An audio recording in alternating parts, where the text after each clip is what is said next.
bazalwane sifuna ke ukuqhubeka siqedele iseries yethu esasiqalile maqondana nalokho esasibizele umsebenzi kaNkulunkulu ekusindiseni.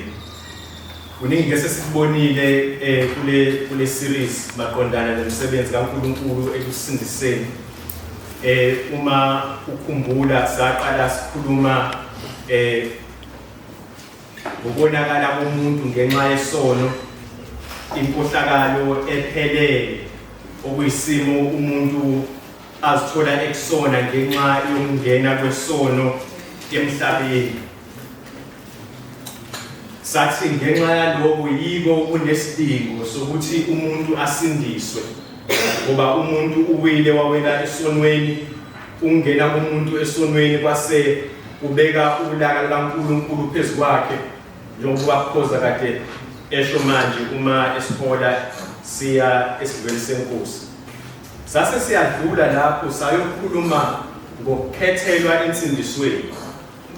Kade sikhuluma ngokukhethelwa insindisweni, sathi uNkulunkulu wasikhetha esikhetha emaphakadeni umhlaba ungakasekelwa. Sathi lokho ikakhulukazi kwakumsebenzi kaNkulunkulu uyise. Kwakumsebenzi kaNkulunkulu uyise, uyena owenza lolu hlelo lokuthi ngelinye ilanga uyosindisa ngale ndlela ekade sichazelwa ngayo manje uma siya esidlweni senkosi. Uyena owasungula isivumelwano sokuhlelwa. Uyena owakhetha labo abakhetha ebakhethela ekuphileni okungunaphakade. Sakubona lokho. Sase siyadlula sakhuluma ngokusulwa kwamacala ethu, sakhuluma ngokuhlengwa kwethu, sakhuluma ngokwaneliswa kolaka likaNkulunkulu, ngokususwa kolaka likaNkulunkulu phezu kwethu, nokubuyisana kwethu noNkulunkulu. Sathi ikakhulukazi lokho kwakumsebenzi kaNkulunkulu indodana, okuyena wehla wazofezekisa leli cebo likaNkulunkulu uyise lasemaphakadeni. Ama-theologians asebenzisa ilanguage ukuthi it's redemption accomplished. Inkosi uJesu yafeza icebo likayise lokusindisa. Namhlanje ke sifuna ukukhuluma noma lokho sokhuluma ngakho namhlanje, ikakhulukazi kumsebenzi kaNkulunkulu umoya oyingcwele.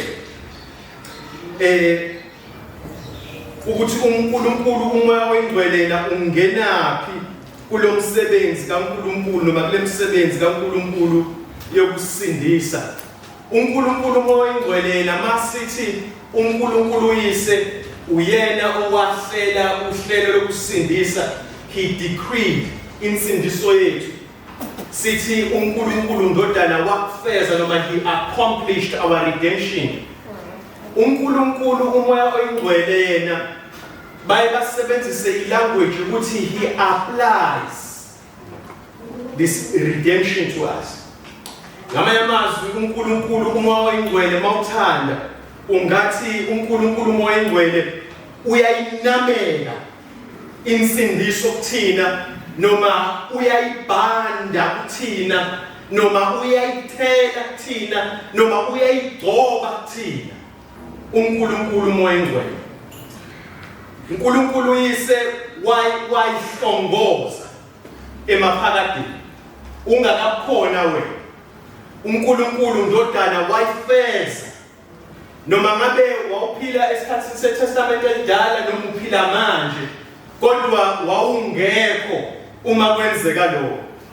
uNkulunkulu umoya oyingcweleke yena akwenzayo ukuthi manje in time usukhona sewuphila, uthatha yonke lemsebenzi kaNkulunkulu uyise noNkulunkulu ndodana ebese eyinameka kuwena, egcoba ngayo, eyithela kuwena. Wasebenzisa wonke lamagama ngoba alikho elicorrect uma lihamba lodwa. angathi mahle kahle mayihamba wonke engathi ungaba naleso sithombe salento uNkulunkulu umoya oyingcwele ayenzayo esifuna ukukhuluma ngayo namhlanje. uPaul uyibiza kuEphesians chapter 1 ngokubekwa kwethu uphawu kaMoya oyingcwele. Sibekwa uphawu kaMoya oyingcwele uma uNkulunkulu umoya oyingcwele apply lensindiso yethu kuthina. So lesihloko sanamhlanje kodwa akusisonanga isihloko esisha ngoba njoba ngaye ngasho nasekuqaleni lezi imfundiso ziyahambisana. Lento engizokhuluma ngayo namhlanje into ebihlela ihlale ivela kusukela siqalile iseries yethu. Abanye benhlezi sebeyakubona lokuxhumana lokuhlangana kwalezi imfundiso ukuthi ayikwazi enye ukuba amanga kodwa ezinye zibe yiqiniso. Uma zivuka ndawonye, uma ziwa ndawonye. Ngiyathemba ukuthi namhlanje lokho kuzocaca futhi even more ukuthi lezi imfundiso uma ziyiqiniso kufanele zibe yiqiniso zonke, kufanele sizamukele zonke. Uma sihlaba eyodwa kufuna kucaca ukuthi kusho ukuthi zonke azilona iqiniso. Le mfundiso ke namhlanje engifuna ukukhuluma ngayo iloku ama-theologians akubiza nge-effectual calling. Ama-theologians asebenzisa lelo gama lokuthi i-effectual calling. Niyazi ukuthi ngiyathanda nami ukuziqambela awami amagama ukunikeza lamatemu abawasebenzisayo awami amagama ngesizulu. Ngiyafisa ngathi ngathuma lamagama ngathi sonke ngagcina siwasebenzisa ngilana sibe ne-theological dictionary yesizulu ezoba nawo wonke lamagama esiwasebenzisayo nesiwakhonayo ngesikhathi sizama ukuletha lezi imfundiso olwimini lwethu. So ngibiza ngokuthi mina ubizo olukhethekile noma ubizo lwangaphakathi. Ubizo olukhethekile noma ubizo lwangaphakathi. Uma ke ama-theologians ekhuluma ngobizo athi ubizo olu-effectual, kusho ukuthi ubizo olune-effect, ubizo olwenza okuthile. Uma umuntu ethi uphuzile lowa muthi kodwa awuzange ube effective, ukuphuzile awungisizanga ngalutho, awuzange uthi shu. Uma umuntu ethi mhlambe ngesikhathi kusaphethe usibanibani kule ndawo wayengeve effective, sasubona umehluko emphakathini. Uchaza ukuthi usibanibani loyo wayekwenza umehluko kunomthelela owukhona ngenxa yokukhona bakhe. So ngamanye amazwi kusho ukuthi une-calling, kunobizo olwenza umehluko, olwenza othi ma ebizwe ngalo obizwe ngalo asabele kwangempela. Omunye umbhali uthi lento icabangise okwesamanisi lasenkantolo. Isamanisi lasenkantolo alisona isimemo, alisona isinelo. Inkantolo ayinqenqi ukuthi ifika ngosuku oluthile enkantolo, ayinegotiate nawo. Uma sifika isamanisi kwena lifika nawo wonke amandla omthetho wezwe. Uma uhluleka ukuhlonipha lelo samanisi uyolala eScourt. Siyakhumbula ukhona usekwalala eScourt ngelinye ilanga engazange aye ebizwe ekhomishana thile kule minyaka edlule. So iza kwena iza namandla enkantolo. Linjalo naleli samanisi noma injalo nalekholo kaNkulunkulu umoya oyingcwele. I-effectual ngoba inamandla, iyakubiza ikubizela kuKristu bese ikunika namandla okubeka ngqo kuye. Kodwa ke uma lolu bizo olunamandla noma lolu bizo olukhethekile lubizwa ngokuthi luwubizo olukhethekile noma luwubizo olunamandla noma luwubizo lwangaphakathi, kuchaza ukuthi ama-theologians ayiqhathanisa nolunye kusho ukuthi ubizo olungenawo lamandla. Lukhona-ke nobizo olunjalo. ongenawo lamandla okubizela uKristu bese liyakuthatha libeke ngqo kuye. Bathi ke lolo i-general call, ubizo jikelele uma singalibiza ngelithi igama, ubizo jikelele noma ubizo lwangaphandle. Kunobizo lwangaphandle, kunobizo lwangaphakathi. Lento isho ukuthi, lento isho ukuthi noma lento mhlambe iphendula lo mbuzo othi kwenziwa yini ukuthi abantu babe babili bahamba ndawonye noma bathathu noma bayi-1000 noma bawu-100 bafike bangene ndawonye enkonzweni balalele inkonzo eyodwa ndawonye, kodwa kukhona ozophuma eyizwile lento eshiwo kule nkonzo, aphume ethanda uKristu, aphume ethethelelwe ezonweni zakhe, aphume evumile ukuthi kuyisoni udinga insindiso ngamandla kaMoya oyiNgcwele. Iphendula leyo yinto lento yobizo jikelele nobizo olukhethekile. Uma kusuke kushunyayelwa ivangeli, kusuke kukhala icilongo elishayelwa wonke umuntu. Uma uJesu ekhuluma efanekisa kuMatthew chapter 22, ukhuluma uJesu akhulume ngenkosi, athi inkosi yayizokwenzela indodana yayo idili lomshado. Le nkosi yayizokwenzela idili lomshado itshele ingceku zayo ukuthi azihambe ziyobiza bonke abantu. Verse number 9 uthi abaye ngisho ey'nhlanganweni zemigaqo bayobiza, uthi noma ubani enhlangana naye, noma ubani aniye endaweni especific niyobiza abantu abathile, nimemezela kuwona wonke umuntu onamadlebe okuzwa nasey'mpambanweni zemigaqo, beze nenze isimemo kubona bonke. Wonke umuntu ngamanye amazwi ubizelwe uNkulunkulu, ubizelwe uNkulunkulu ensindisweni ngokushunyayelwa kwezwi lakhe.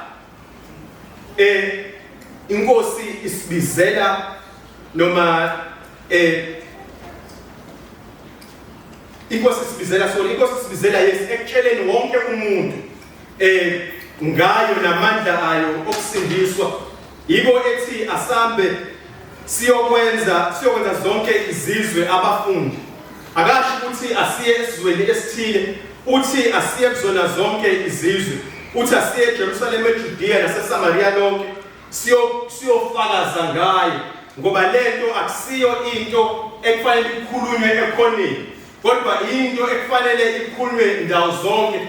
Kuma chapter 15 uze athi hambani niyotshela konke okudalweni. Kusho lento ayibe indiscriminate, ayihambe iye yonke indawo. Kukhulunywa ngaloko uma kukhulunywa ngalolu bizo jikelele, ubizo olubiza wonke umuntu. Kodwa uyena futhi inkosi uJesu kuyena kuMatthew chapter 22 verse number 14 othi baningi ababiziweyo kodwa bayingcosana abakhethiwe. Baningi ababiziweyo kodwa bayingcosana abakhethiwe. Okusho ukuthi ngamanye amazwi lolu bizo lwasezimpambano mgwaqo ubizo ongezukuya nawo wonke umuntu ozokwazi ukugcina engene kulomshado. Akusiwo wonke umuntu obizwe ngalolu bizo jikelele ozongena edilini lomshado. Uma iphela leyo chapter nangempela leyo passage, leyo parable, nangempela kunaleyo ndoda ebonwa yilenkosi athi ngani ufunana yini ungayigqokile impahla zokuba semshadweni, bese etshela ingceku zakhe zimkhiphe athi zimhambise ebumnyameni, in outer darkness. Ngoba lolu bizo jikelele akusilo ubizo wonke obizwe ngalo ozogcina ensindisweni.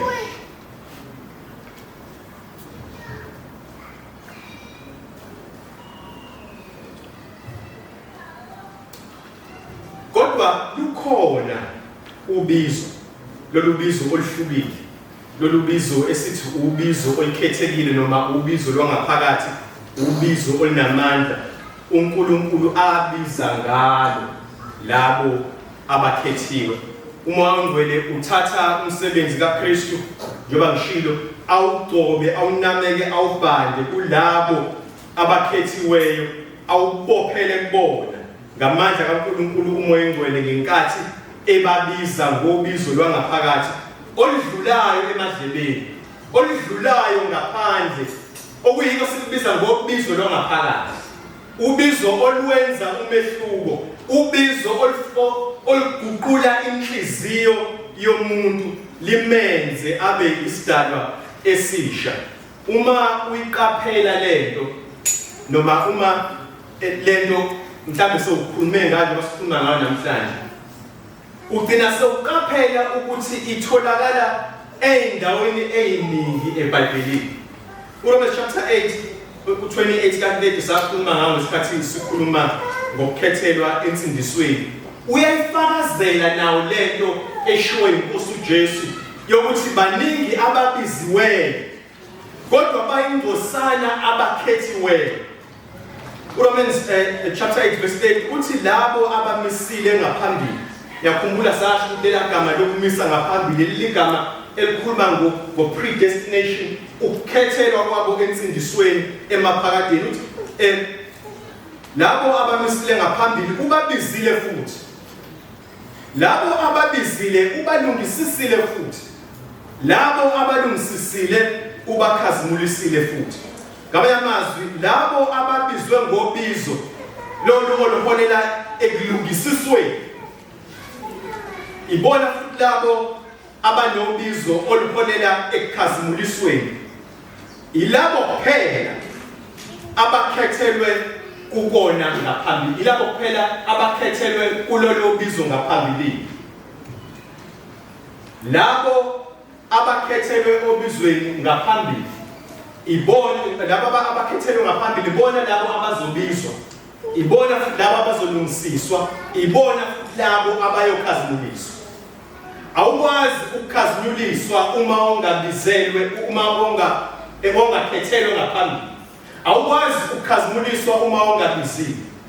Awukwazi ukulungisiswa uma ungabiziwe, ungazange ukhethelwe ensindisweni ngaphambili. uKristu usho njalo, uthi baningi ababiziwe kodwa bayingcosana abakhethiwe. Ilabo abakhethiwe kuphela abazobizwa ngalolu bizo olufinyelela ekulungisisweni okudlulela ekukhazimulisweni.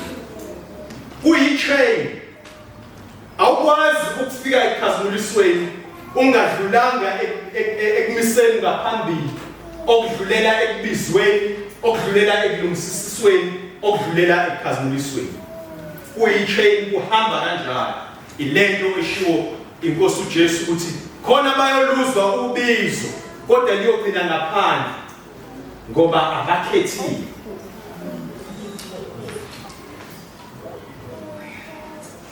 uPawuli kwabaseThesalonika chapter 2 verse 13 uthi kepha thina simelwe ukumbonga njalo uNkulunkulu ngani, bazalwane abathandwa yiNkosi, ngokuba uNkulunkulu wanikhetha ukuba nibe ngabokuqala ukusindiswa. uNkulunkulu wanikhethela ukusindiswa, uthi ngokungcwelisa kukaMoya oNgcwele nangokukholwa yiqiniso. Bese ethi wanbiza kukho ngevangeli lethu, wanbiza kukho ngevangeli lethu, wanibizela ekusindisweni ngokusebenza kukaMoya oNgcwele, kodwa wanibizela kukho ngevangeli lethu. Sashumayela ivangeli, uNkulunkulu wanibiza ngalo, wanibizela ensindisweni, ivangeli esalishumayela kunina umoya oyingcwele ungcwelisa kamoya oyingcwele kwayenza leyo nto yaba yiqiniso kunina, yaba ireality kunina, lento efanayo esibona ishiwo inkosi uJesu. Kube babengakhethiwe labazalwane uPaul akhuluma nabo baseThesalonika njengoba kusho inkosi uJesu, ivangeli lelo elashayelwa laloba ubizo kuphela lwangaphandle olwangeke lifinyelele ensindisweni le uPaul asebabongela ngayo manje.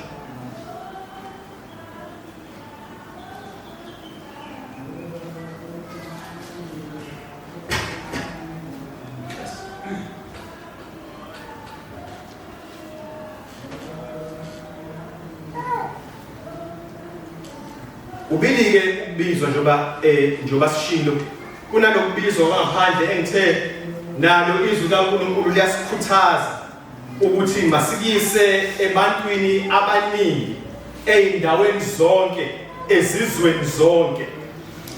Sakubona futhi nokuthi kune connection enganqamuki phakathi kobizo lolu olikhethekile nokukhethelwa ensindisweni. Kune connection lapho enganqamuki lesibona kuRomans chapter 8 verse 8. Kodwa okunye maqondana nale ndaba yobizo olikhethekile noma lolu bizo lwangaphakathi ukuthi lento yobizo lwangaphakathi iwumsebenzi kaNkulunkulu. uNkulunkulu okhetha umuntu, uNkulunkulu obiza umuntu. Siye sisebenzise ilanguage yokuthi ngakhetha inkosi, noma usibanibani wakhetha inkosi esemdala, noma usibanibani wakhetha inkosi esemncane. Sisebenzisa leyo language, lolo limi alu-wrong, kodwa ufuna ukuthi sikhulume noma sichaze ukuthi sisuke sisho ukuthini uma sisho njalo. Nangesebenzisa leyo language wangisho I-wrong. Kodwa uJohn chapter 6 verse 44 niyakhumbula sake sakhuluma ngawo nawo, uthi akekho ongeza kimi uma uBaba ongithumileyo engamdonseli kimi. Akekho ongeza kimi uma uBaba ongithumileyo engamdonseli kimi. Malisho njalo leli verse, lisho njalo. Liqinisile malisho njalo. Akekho umuntu okwazi ukuziyela yena enkosini uJesu uma uyise engamdonseli kuyena. uNkulunkulu obiza abantu ababize ngalolu bizo olikhethekile ebabizela kuyena. uNkulunkulu owenza lokho. Inkosi yona ebizela abantu kuyona bese ibanikeza amandla okuza. Inkosi yababiza abantu ibanikeze namandla okuza. Ziningi indawo la esingayibona khona lento, kodwa iyodwa indawo la khona lento sibona ngokucace kunazo zonke ezinye, sibona yenzeka empilweni yomuntu. Sakhuluma futhi nayo ngayo ku-Acts chapter 16, ukusindiswa kaLidia. Ukusindiswa kaLidia ku-Acts chapter 16. Ukusindiswa kukaLidia kwenzeka uPauli uyaqala ukufika eEurope. From lapho verse number 12 laqala khona istory sikaLidia. Ngenhla nje kwakhona uPauli ube nezinye inhlelo, kodwa ngombono othile awubona kwenendoda ayibonayo embonweni ithi woza eMakedonia uzosisiza. Bese ziyashintsha inhlelo zikaPauli aye eMakedonia, lapho khona azofika khona ahlangane noLidia nabanye. eMakedonia kwikoloni yaseRome. uPaul uzofikela khona eFilippi, uzogcina kwakhekelela ibandla esifunda ngalo encwadini yabaseFilipi. Uzogcina elibhalela lencwadi izosunguleka ngalokushintsha kwenhlelo nangalo yambono nangokufika kwakhe afikele kuLydia nabanye. So uma sisuka ku verse number 12 kuthiwa sasuka lapho saya eFilipi, elingumuzi ovelele esifundeni saseMakedoniya iKoloni. Sahlala kulo muzi izinsuku ezithile. Verse number 13 kuthiwa ngosuku lweSabatha saphumela ngaphandle kwesango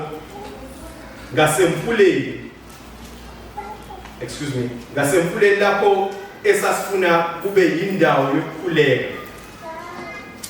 Kusho ukuthi njengoba kuthiwa usuku lweSabatha nje njengalokhu jwayelekile uPaul uma efika endaweni ujwayele ukuthi bese yahamba aye emasinagogeni ayozama i-opportunity yokushumayela ivangeli khona. Kusho ukuthi mhlambe la eFilippi abakali baningi kakhulu abantu abangamaJuda, kusho ukuthi abeke kodwa abakali baningi ngaleyo ndlela ukuthi basengakheka mhlambe isinagoge. Yiko begcina beyofuna indawo yokukhuleka beyithola ngasemfuleni. Kuthiwa ke uma siqhubeka sehla befuna indawo yokukhuleka kuthiwa sesihleli phansi sakhuluma nabesifazane ababebuthene lapho. Kunabasifazane ababafica la ngasemfuleni babuthene la nabesifazane. Ku verse number 14 kuthiwa owesifazane othile sekukhulunywa ngaye kuLydia. Kuthiwa ugama lakhe linguLydia wasemzini waseThiatira othengisa ezikhobezane okhonza uNkulunkulu. Kuthiwa lo wesifazane kuthiwa usomabhizinisi mhlambe futhi nemali ngoba uyidayisa ingubo ezikhobezane ezaziwa ngokuthi kwakuyindwangu ezayithengwa kakhulu abantu abanemali. Mhlambe usomabhizinisi naye uyimele umuntu onama-means uLydia. Kuthiwa wayekhonza uNkulunkulu, bathiwa wayekhonza uNkulunkulu ashiya ukuthi wayengumKristu. Baningi abantu ekukhulunywa ngabo kanje encwadini yezenzo kuthiwa babe ngama-God fearers noma babekhonza uNkulunkulu. Kusuke kuchazwa abantu isikhathi esiningi ababehlangane nabantu abangamaJuda, bayithanda lento yalo uNkulunkulu walamaJuda, bayithanda lemithetho yabo, nabo bese beyaqala kungathi baphila samaJuda noma bengawona. Bayihloniphe into zamaJuda zenze sense kubona ndlela nathile. Ukhuluma kanje makhuna ngoKorneliyo mhlambe for example ku-Acts chapter 10 unaye was a God fearer. Kodwa uma kuqhutsheka kuthiwa uLydia walalela. Uma kuthiwa walalela uLydia kusakhulunywa ngalokuzwa kwakhe okufanayo nabo bonke laba abanye besifazane ekuthiwa babebuthene la emfuleni. Bonke basayizwa nje lento ngokwenyama eshiwo uPaul ngesikhathi ekhuluma ngevangeli. Bonke bayizwa, uLydia naye ulalele, nabanye besifazane balalele. Kodwa uma kuqhutshekwa khona kuverse number 14 bese kuthiwa inkosi yayivula inhliziyo yakhe ukuba manje uLydia angaqini ngokuzwa. Kuthiwa manje ukuze alalelisise. Amanye translation athi that she gave heed to what Paul was saying. Noma she responded. Kune response eyenzeka kuyena ngenxa yokuvulwa kwenhliziyo yakhe uLydia. Singatshelwa ukuthi kwenzeka kulaba abanye besifazane abakhona nabo ababuthene la kule nkonzo yasemfuleni. uLydia wezwa kanye nabo, kodwa wagcina yena esezwisisa, eselalelisisa ngenxa yomsebenzi kaNkulunkulu umoya oyingcwele enhlizweni yakhe uma eyivula inhliziyo yakhe. Ukuba lokho okwakhulunywa ukuba inhliziyo yakhe ukuba alalelisise lokho okwakhulunywa uPaul. So lento iwumsebenzi kaNkulunkulu enhlizweni zabantu. Uma umuntu esindiswa, uNkulunkulu usuke enze lo msebenzi. uNkulunkulu usuke enyakazise into ethile ngaphakathi ukuze lo muntu ezwe lento yevangeli enze njoba kushiwo kuLidia kuthiwa wavula inhliziyo yakhe wamenza ngamanye amazwi wazibona ubuze bakhe wazibona ubunqunu bakhe uma engaphandle kukaKristu wabona ingozi abhekene nayo uma engayi kuKristu nesiphambano sakhe into ayenzeka uma uLidia inhliziyo yakhe ivulwa bese ezwa noma azwisise lokhu okusho ivangeli Ephesians chapter 1 uPaul verse 18 ubhala kanje uthi esekhanyisiwe amehlo enhliziyo yenu ukuze nikwazi lokho okuyithemba lobizo lwakhe nokuthi iyini ingcebo yenkazimulo yefa lakhe kubo abangcwele nokuthi makhulu kangakanani amandla akhe kithina esikholwayo njengokusebenza kwamandla akhe amakhulu olunye ulimi lolu olusetshenziswayo eBhayibhelini uma kukhulunywa ngalomsebenzi uNkulunkulu awenzayo uNkulunkulu uMoya oNgcwele awenzayo uma umuntu efika ekumazini le language yokukhanyisa amehlo enhliziyo zethu sisuke kade siyimpumputhe sisuke kade singaliboni leli themba lobizo lwakhe aphuma ngalo uPaul sisuke singayiboni ingcebo yenkazimulo yefa esibekelwe yona kodwa ebese amehlo enhliziyo zethu eyavulwa ngesikhathi kushunyayelwa ivangeli likaKristu ekuthini into le eyenzeka kulabo abathile ababekade bekhethelwe ukuthi bayobizwa bese beyalungisiswa ukuze bayokhazimuliswa ekugcineni yiko sikwazi ukuhlala sibe inqwaba sonke sibe baningi kodwa uphume wena wedwa uyizwile lento eshiwo umshumayeli noma le eshiwo uNkulunkulu uma izwi kaNkulunkulu lishumayela phakathi kwenu Ephesians chapter 2 uPaul usebenzisa le language yokuvuka kwabafileyo nalapho usachaza into efanayo ukufanisa lokuvulwa kwamehlo ethu lokuvulwa kwamehlo enhliziyo zethu lokuzalwa kwethu kabusha ukufanisa nokuvuka ekufeni yonke le language indlela ehlukahlukene iBhayibheli elikhuluma ngazo ngalento yokubizwa ngalolu bizo olukhethekile okumsebenzi kaNkulunkulu enhlizweni zethu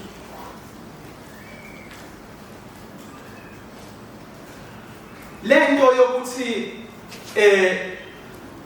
uma sikhuluma njengoba ngengasho sithi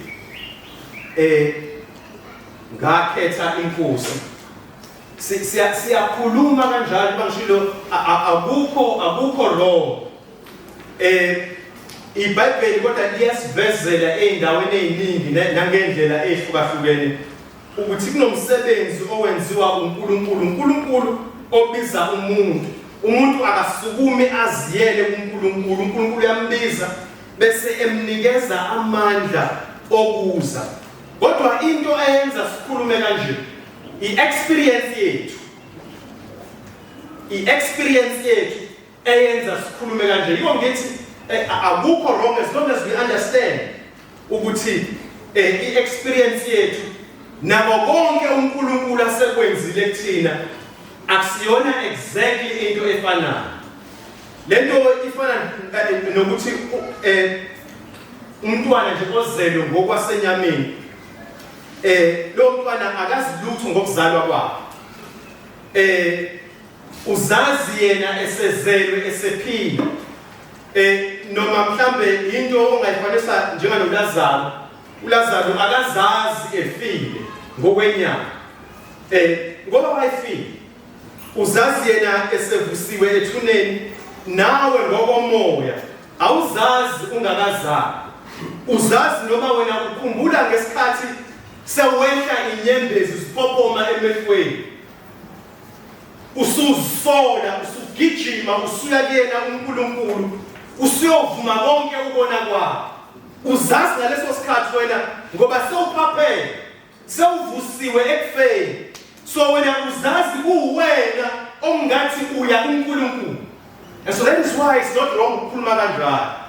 Kodwa uya kuyena umkhetha ngoba esekukhethile yena kuqala. Wakuvusa wenza lo msebenzi esifunda ngawo ulide ukuvula inhliziyo yakhe, ukuvula amehlo enhliziyo zethu ukuze sikwazi ukuzibona ukuthi sizo bese siyavuka siyasukuma siye kuyena. Yonke lento engisanda lisho nesike ngingayisho ngaphambili iphendula nalezi insolo ezike zibekwe against lemfundiso maqondana nobizo oyikhethekile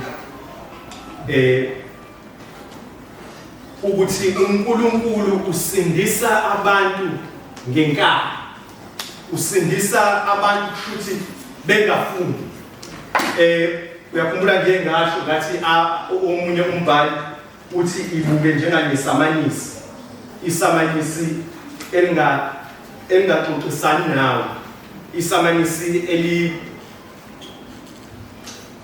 elingasona isimele. Awucelwa uNkulunkulu uyakubiza, uma uNkulunkulu ekubiza uzoza. Akekho uNkulunkulu asake wambiza wangeza. And so bese kuphoswa lezi insolo zokuthi kusho ukuthi nithi uNkulunkulu ubiza abantu ngenkani noma usindisa abantu ngenkani bengafuni. Bakhona abasho kanjalo. Kodwa la suke begeja khona, bageja ekutheni akekho umuntu ofika emsindisweni, akekho umuntu owake wasindiswa kungaqalanga ekuvusweni kwakhe, evuswa ekufeni kwesono.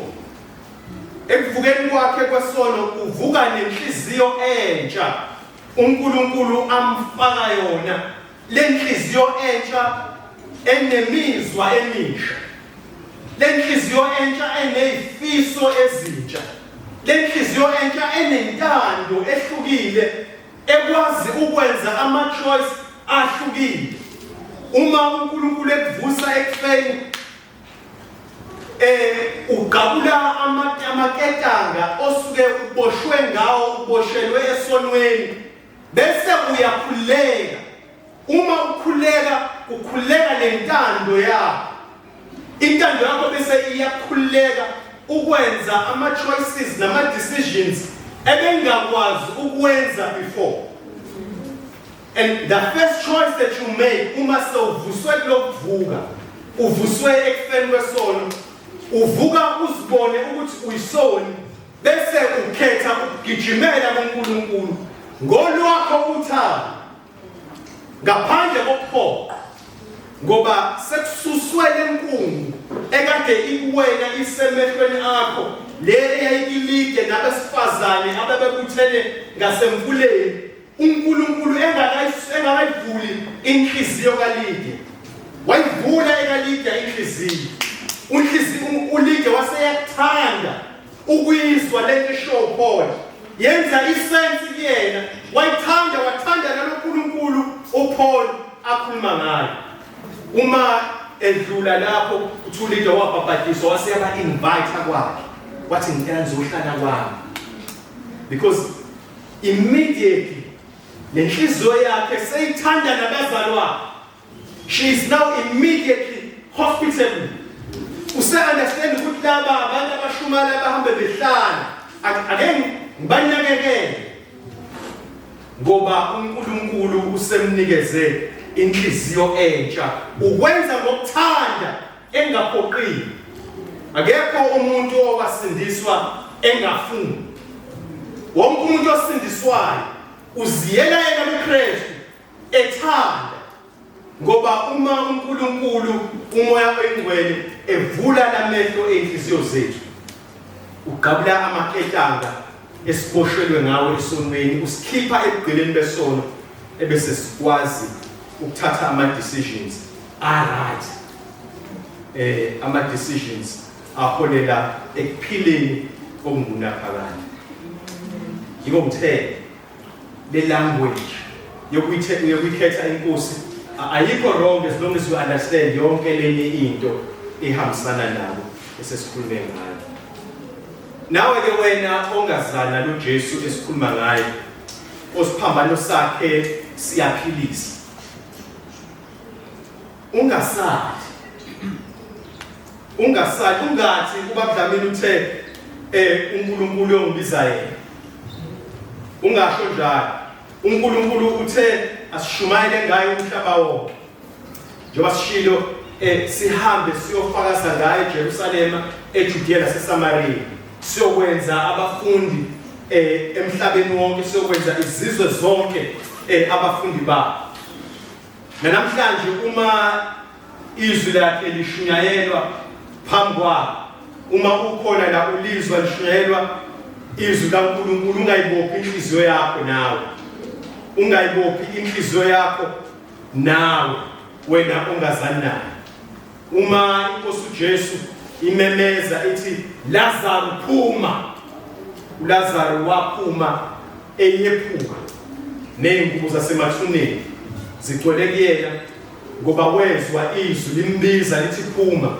Nawe phuma wena oboshiwe esonweni, phuma ekufeni kwesono, phuma ethuneni lokufa esonweni, phuma enkanini, uphume ebhileni besono samanga, uphume emoneni, phuma kuzona zonke lezi zinto. Wamukele ivangeli kaNkulunkulu elikhulunywa phambi kwakho manje ngalo Jesu osindisayo. Amen.